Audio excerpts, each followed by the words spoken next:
Mind your mind and gain your freedom. I want you to know why it affects your bodily health. In this lecture I'm going to show you how your mind affects your body. And in simple language I'm going to explain to you the scientific facts underlying this great subject.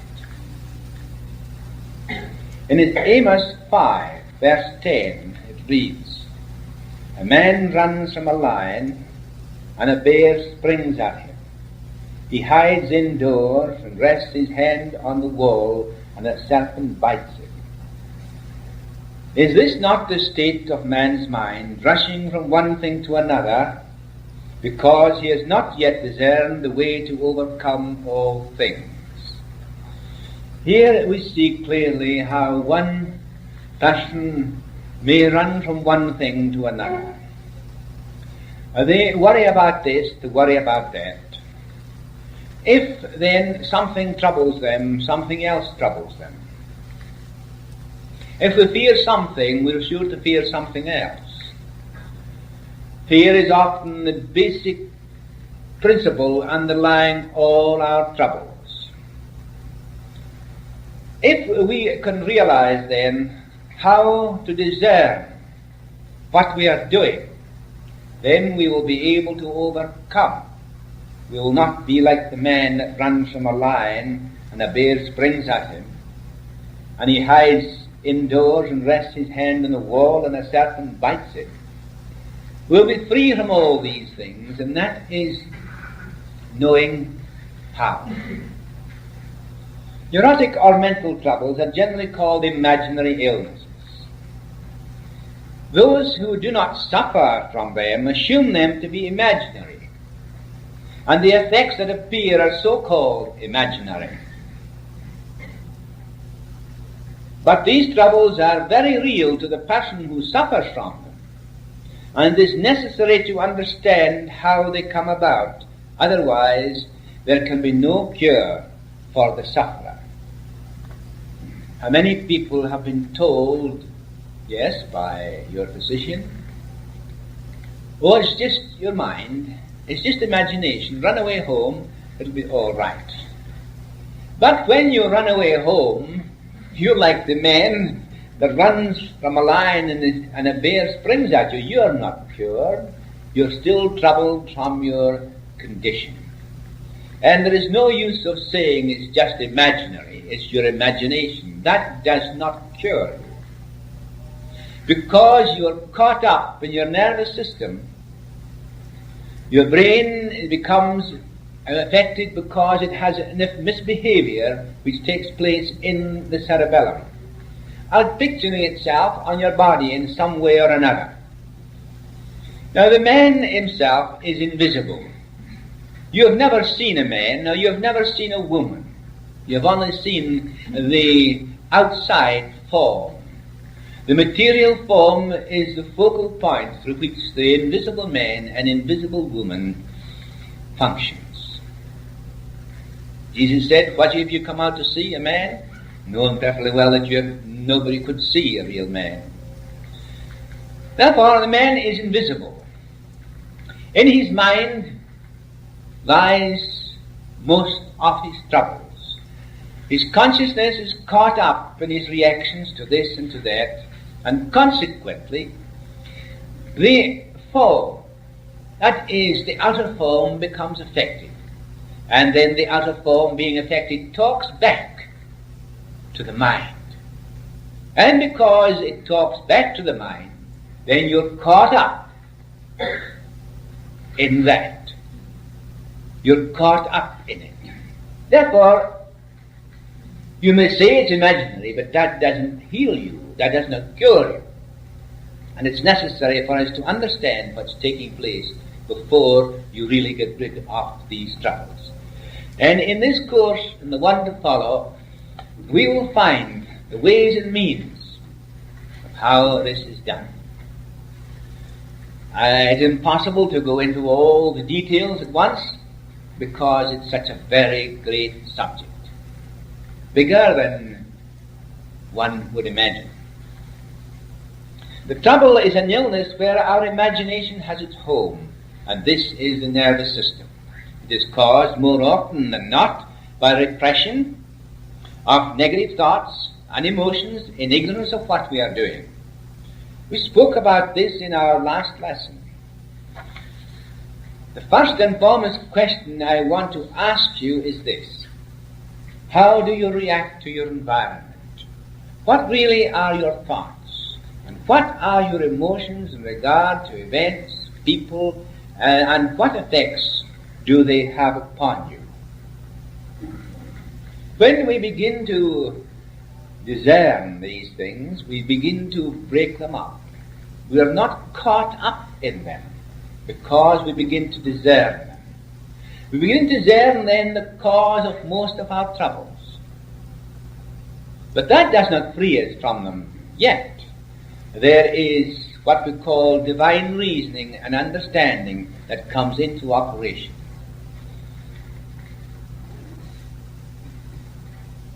There is positive and negative in everything. Positive and negative exists in the relative and must always exist in the relative. And they are always desiring to come into contact with one another. That is why each person, each man, each woman is an unbalanced half. Unbalanced half.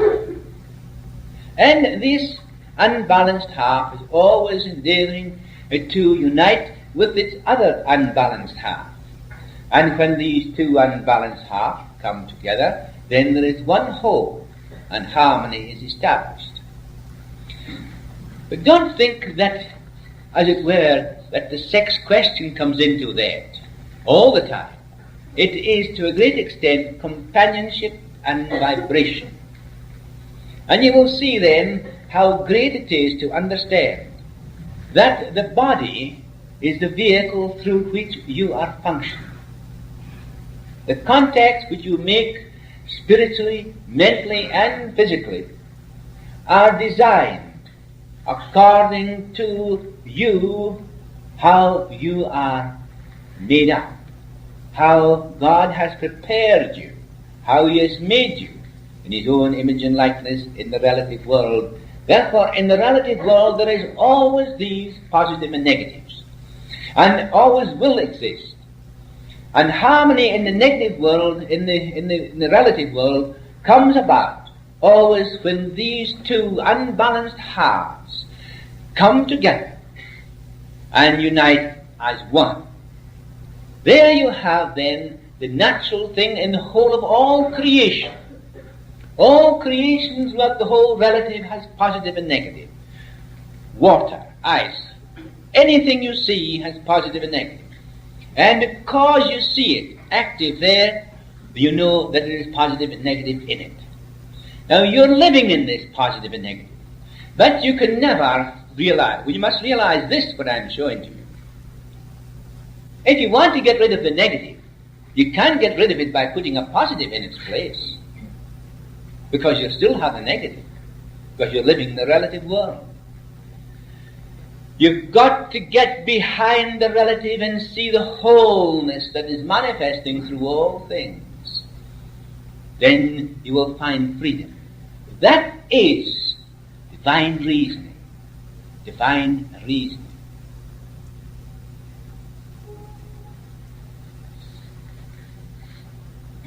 There is much scientific knowledge underlying this great question. These are very pertinent questions, require very pertinent answers. This you must do for yourselves. The answers you make to yourselves are of the greatest value in releasing tension in your mind and body. There is much scientific knowledge underlying this great question, and in the light of our modern scientific knowledge, I want to show you how your mind really affects your body. We saw in the last lecture how the brain, the nervous system, played an important part in the effects we feel. But I am taking you one step further tonight into the plane of superphysics. We saw how the cerebellum tells us how the body feels. This organ here is what we call, if you like, the sympathetic nervous system that controls all the various functions of the body. And these functions are automatic, such as the beating of your heart, your breathing apparatus, the cell structure of your body, the digestion of your food, the elimination of your food, and all the various processes of your body that are automatic in nature are controlled directly by the cerebellum. If then any of these functions is out of order or is interfered with in any way, this then cerebellum, the message is sent to the cerebellum, and this cerebellum tells you what's going on in the body. It tells you how you feel, how it feels, what's being done, what's being interrupted. You have a pain here, a sensation there, and so forth. All right. If you are unaware of the mechanism that's taking place, and then through your cerebrum, which carries the message to your mind, you become aware through your own consciousness because you are functioning through this physical organism. It's the focal point through which the invisible man is manifested.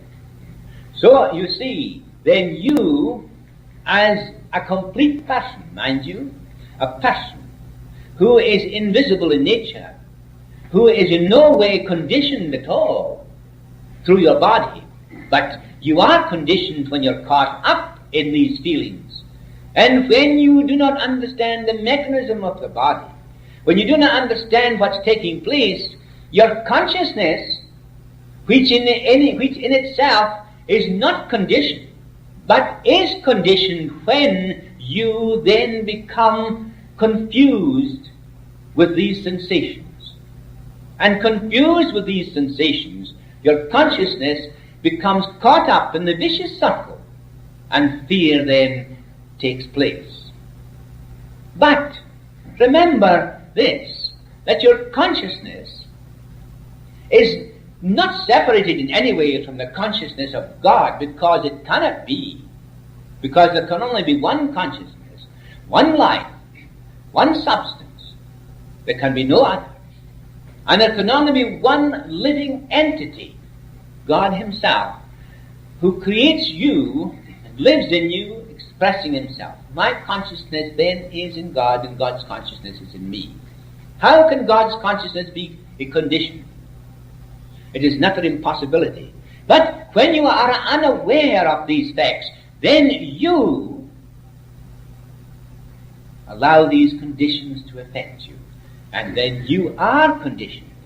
Then you create further conditions because you fear that which is taking place in your body. If you then could extract yourself, look at yourself, see what's taking place in your mind, in your body, discern the cause of all these things, then you would be free, would you not?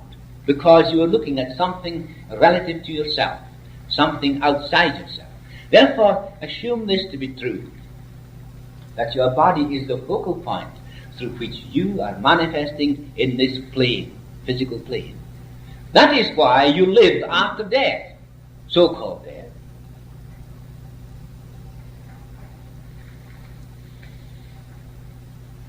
We have seen that there is a basic energy that is in operation throughout the great universe. This basic energy manifests itself in three great principles. Let us call them mind, energy, and matter. These are derived from the same source, although manifesting in different forms. Mind, energy, and matter originated from the same source because all is mind. Energy, then, is intelligence in action, and matter is the result of that action. Science has proved to us very plainly that all matter, what we see, can be broken up into its atomic form, into that invisible form which we don't see. We have never seen an atom. No one has ever seen an atom. There is no microscope great enough to look at one. We discern them through electronic activity, so that we understand the movement that takes place. We begin to see then how these electrons, the nucleus of an atom, and then the electrons that revolve round the nucleus of the atom, creates an atom itself. This is energy. But without this, this atom could not exist at all, except through the intelligence that is guiding it and forming its action. It would be entire chaos. The whole universe would be in chaos. Your body would be in chaos. This would be in chaos. Everything would be in chaos if it was not for that intelligence guiding the atoms, the direction of the atoms, how they should flow, how they should come together, what the attraction should be, and so forth. That intelligence then becomes energy itself. And that energy itself becomes the manifestation of matter you see here now. And what then is the directing of power of that intelligence? The consciousness, of course. The consciousness that is behind all things. The intelligence is the knowing how of the universe. The knowing how. The why is locked up in God. The why is that prerogative that God knows, neither the angels in heaven know it. The Master says clearly, no one knoweth, not even the Son of Man, nor the angels in heaven, only the Father knoweth. But we can see the how of things. We can see all these things taking place. And we can see how we condition ourselves by our reactions to things, people, and events and circumstances. And we will then, if we are caught up in these reactions, without discerning what we are doing, we then create the vicious circle, and then we are caught up in our own beliefs. I would say beliefs. Everything we know of in this plane must have three principles of mind, these principles of mind, energy, and matter, and must manifest through our physical bodies as well as every conceivable thing in existence. We know now that all matter can be broken up into its atomic form, invisible to the physical eye. Nevertheless, this is the matter that you see and feel. The atom itself is likened into a universe in miniature, having a nucleus in the center controlling the particles that surround it, which make up the eddy or whirlpool in this unknown substance we call mind. Unknown substance we call mind. You can't tell me what matter is. You can't tell me what energy is. You can't tell me what electricity is. You can't tell me what mind is. You can't tell me what it is.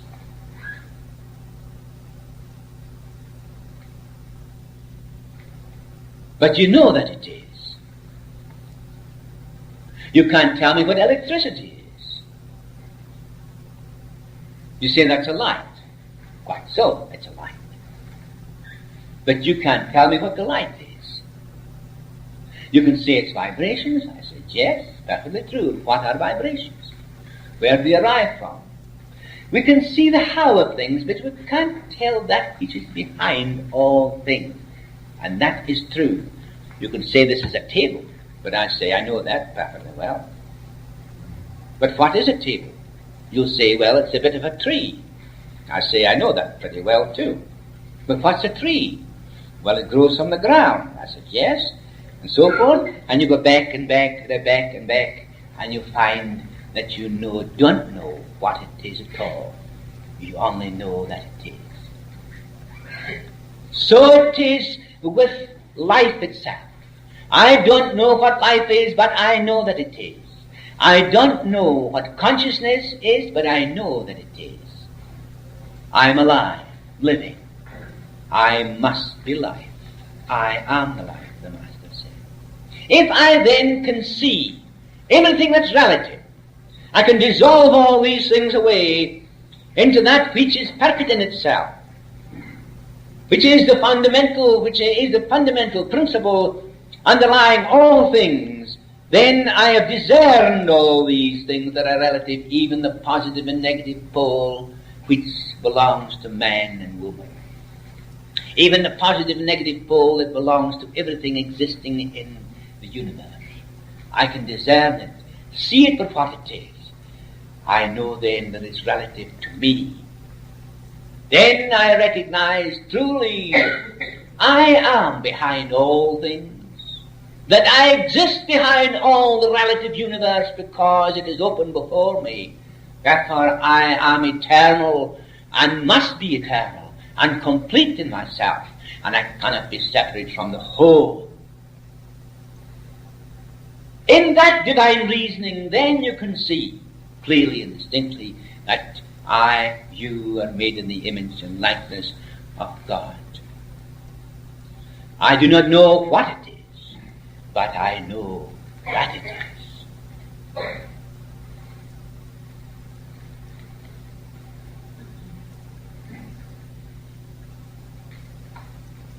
Now let me explain briefly what science knows about the atom and its movement. Science says that the atom is like a universe having a central sun, which is the nucleus. And revolving around this nucleus are particles which are thrown off, and these particles can be few or many according to the grossness of the substance which makes up these atoms, which these atoms make up. In other words, the center becomes active and throws off particles identical to itself, yet they become negative or relative to the center. These particles create an eddy or whirlpool in this unknown substance we call mind. Science tells us that these atoms are identical to the planets that surround the sun. Relatively speaking, the distance corresponds to the distance between the planets and the sun. The infinitely small and the infinitely large are in the same proportion. The same law underlies both, all within the mind of the infinite. So we see that there is one law underlying all things from the beginning to the end, and everything is relative to the next thing, all relative to one another. And Einstein, in his new mathematical formula, which only scientists who have been trained in higher mathematics can understand, has proved definitely that everything is relative, and that which exists in itself is not relative to anything, but everything must be relative to it. And not only that, it must be one whole. Everything must come from one source, and there can be no other source but one.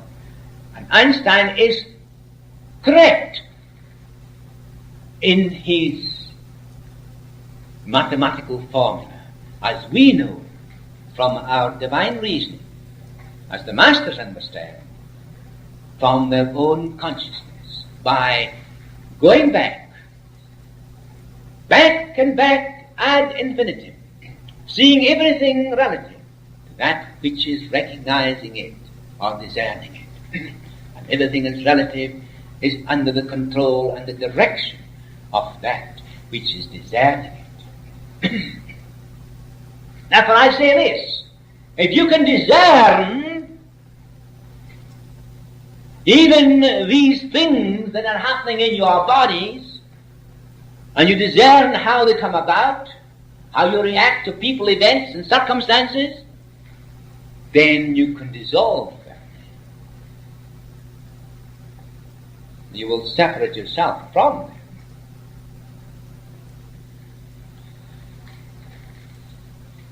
To make things plainer to you, let me give you the example of ice. When we apply energy to a block of ice, it turns to water.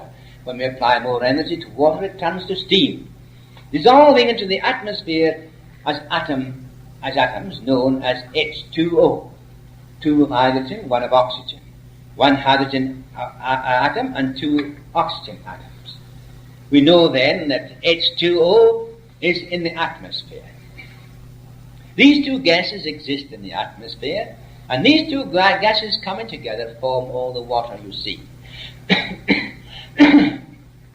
Why is it then that ordinary water you take out of the ground, you you spray the flowers, the garden with water, and you say that this water you take from the ground and you spray all over the place is nothing like rain. Rain is fertilizing, something in the rain that fertilizes the ground. So it is. Because rain draws other elements with it and surrounds it.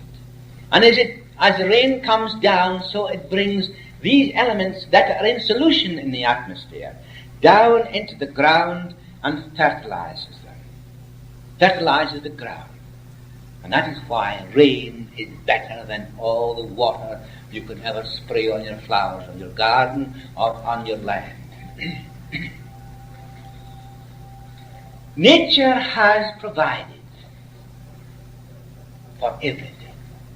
And nature has provided for you the finest and the greatest healing force in the world that is within yourselves.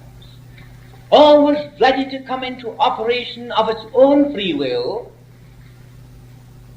when you take off the brakes. When you discern what you're doing, when you relax properly, take the tension off your muscles and nerves, then nature does the work. Nature has provided the finest and the only healing power in existence. And she does it automatically when you do, as I say, discern what you are doing. Take the tension off your muscles and your nerves and become aware. That's all. It seems simple, as I say, but it's not so simple as one thinks. It requires a good deal of practice. Even to take the tension off the muscles of your body can't be done in 5 minutes. It may take you months before you begin to take the tension off your muscles. But you will never take the tension off your muscles until you have become aware of what tension is. And it is only when you become aware of what tension is that you can eliminate the residue of tension that remains.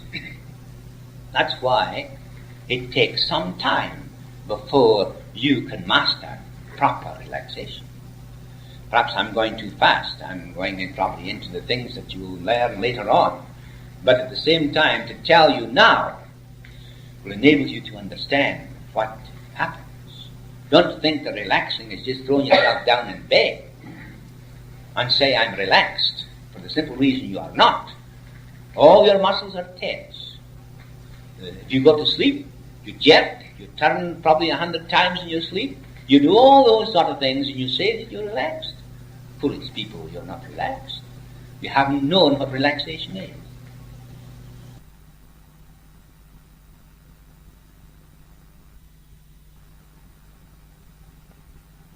Please turn cassette over to side 2.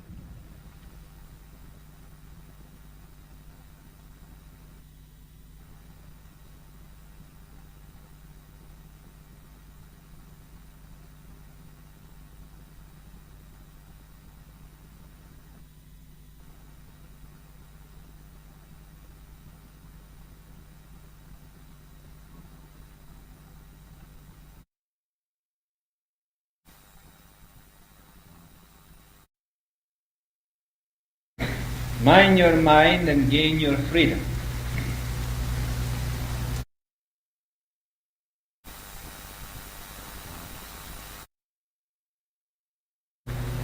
If I try to tell you what real relaxation is, it would be like telling a man that's born blind with beautiful colors. That's exactly what it would mean.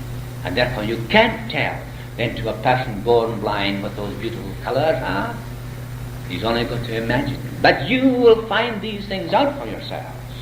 You'll find how beautiful it is. It'll take the tension off the muscles.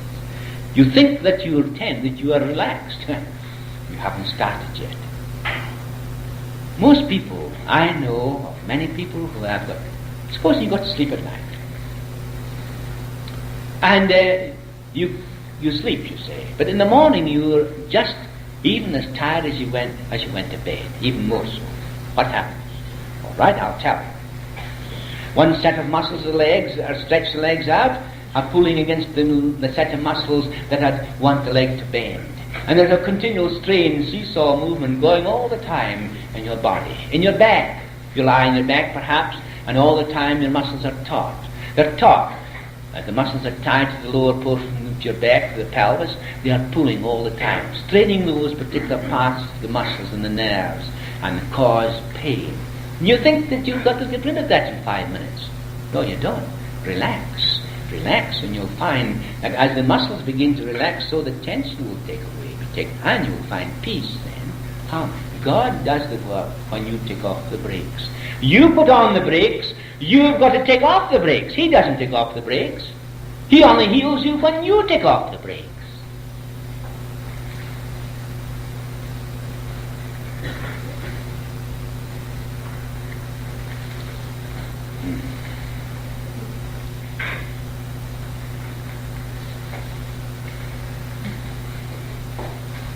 They say the only way you can know when a Scotsman is dead is to go through his pockets. And if he doesn't move, he's dead.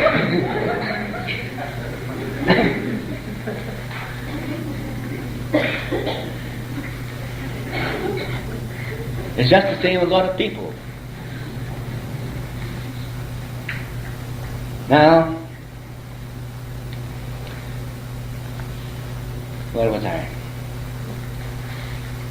Yes, we know. Now you know that there's a well-known process of refrigeration, which can reduce these atoms to form liquid called water, and also to further reduce that water to form ice.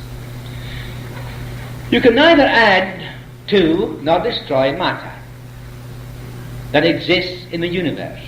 You can only change its form. Now these atoms that make up your body are like little, are in a like manner changed by the color of your thoughts and emotions. These atoms that make up your body are in like manner changed by the color of your thoughts and emotions.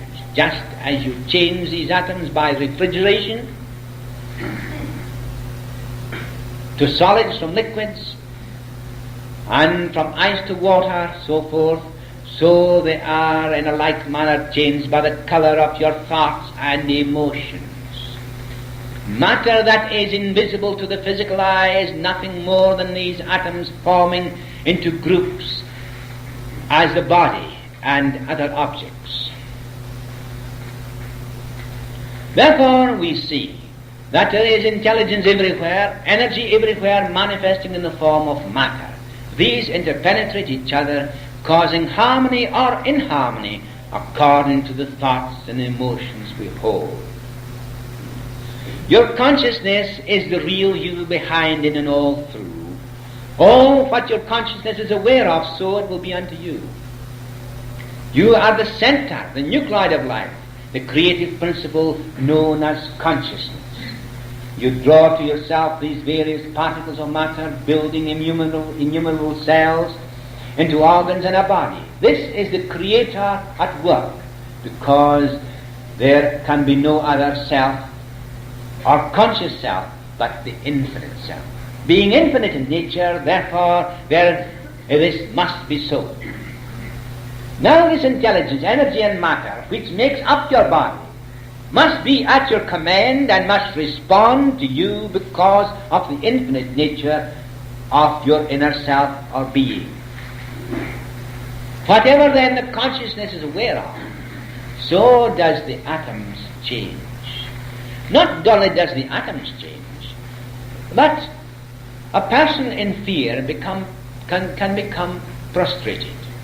A person in fear can ooze water out of every portion of his body.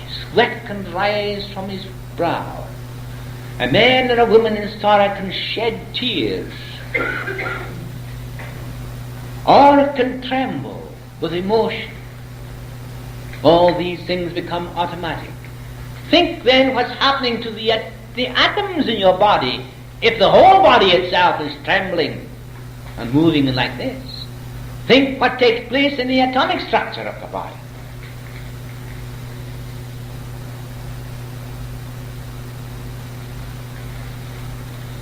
I explained in our last lesson the wonderful organization of the brain, nerves, connecting every cell in your body, carrying food and life to reach all. The food is carried through the arterial system, while the life energy flows through the nerves. This twofold system acts as one under the control of the cell. So you see that your physical body is a living mass of conscious combinations of atoms, cells, organs, all forming a body under the control of the self or I am. We also see that there is an intelligence constantly at work harmonizing all these for a definite purpose. This intelligence is the expression of the infinite self, otherwise the will of God in operations, that we should be perfect as our Father in heaven is perfect. So this is the great healing power that is continually in operation, which is harmony. The basis of the whole universe is harmony. Harmony exists in the universe as one whole. It is outpouring all the time through your minds, through your body, through everything.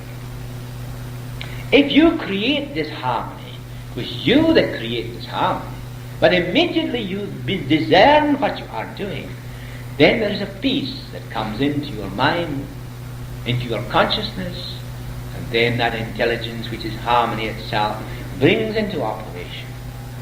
But you must learn the technique of how this comes about. Take the brakes off.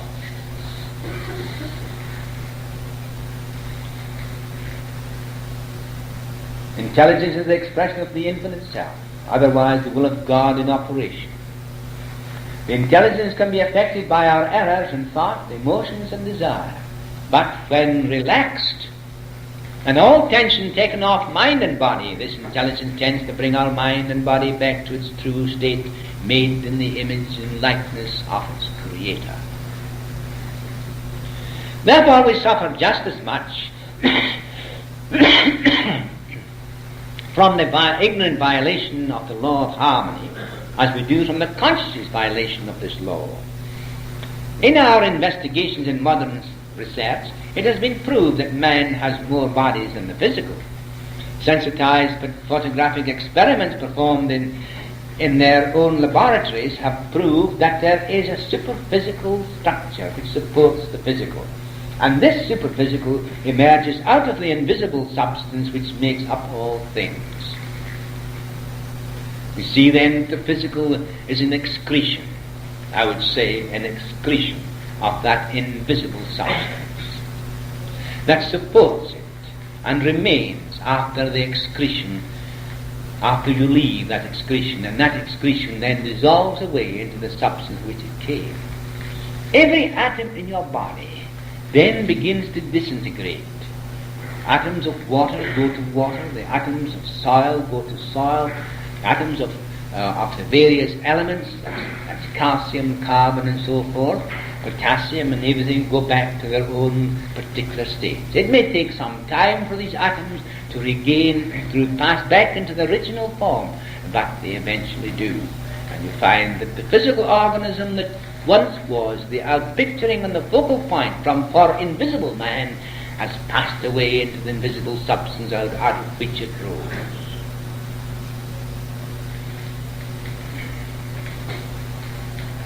Again we prove what Paul says is true. We live and move and have our being in him. Therefore we are part of the whole and cannot be separated from it. Now let us probe this question in its practical application in our daily lives. We see that there is an intelligence working everywhere in the body. Let us call this mind. This intelligence works from within the atoms themselves. Let us call this mental body affected by our thoughts. Let us call this the mental body affected by our thoughts. Then we have what is known as the ethereal counterpart affected by our emotions. And in the physical we have the manifestation and sensation. The action of our thoughts and emotions upon the body, the sounding board for this activity. So we can see that we have, as science has proved, that man has an invisible body. A body that is invisible in nature, yet it exists. And higher forms, as the masters say, that they see perfectly clearly what's taking place. The master, thoroughly trained, can look into you and see what's taking place in the mind, in the emotional body, and in the physical body. He's trained to see beyond, as it were, the physical atoms, and see the formations of your own thoughts taking place. These thoughts then affect the mental body. The emotions then stir up these particular effect in the astral body or ethereal body, and these then are pictured on the physical body, which is the sounding board for your thoughts and emotions. So the physical body is the sounding board for your thoughts and emotions. And when you're caught up in the sounding board, not discerning what's taking place inside, then you are caught up in a vicious circle that you yourselves create through ignorance. Now the consciousness is the controlling factor behind all this, and is the source of our thinking, the source of our emotions, the source of our desires, cravings, etc. Therefore, how necessary it is for us to discern what the consciousness is thinking. The consciousness must become aware of itself and of what it is thinking. When the consciousness is turned upon itself, it sees what it is doing. Therefore it discerns the thoughts, emotions, reactions, and that by that you are free. So we see that it is necessary for us to discern what the consciousness is thinking and reacting to. If reactions are too intense, an escape may be sought through a breakdown. An escape. When you have then reactions which are too intense, and you're caught up in them, you all want to escape, but you can't escape. And because it becomes too intense, you escape then from life, as it were, by receding away from it. And that is a breakdown. You can't face the world. You can't face people. You can't look at them. You can't talk to them. You want to run away. You want to escape. And the only way you can escape is by a breakdown. And that breakdown is brought about for you so that you can escape. But when you are caught up in your breakdown, do you escape? No, you're caught up in your breakdown and you're still caught in the vicious circle. You have never escaped and cannot escape. The only way you can escape to freedom is to know the truth about yourselves. Health is nothing more than our physical body responding to the perfect harmony and rhythm of the universe, your internal organs in tune, and your subtle bodies blending in vibration in accordance with your consciousness or awareness of reality, the source of all power, free from all conditions. Next week we will see how our thoughts originate and how the effects are transformed to the body. This all-important subject is so vital to you that I want to make this course an outstanding in this respect. So if your whole body is light, without any corner of it in darkness, it will be lit up entirely, as when a lamp lights you with its rays. The wonderful truth. And the prophets of old understood. I often wonder how these great men got their information. Because when we look through their sayings, we see that science is proving them every day.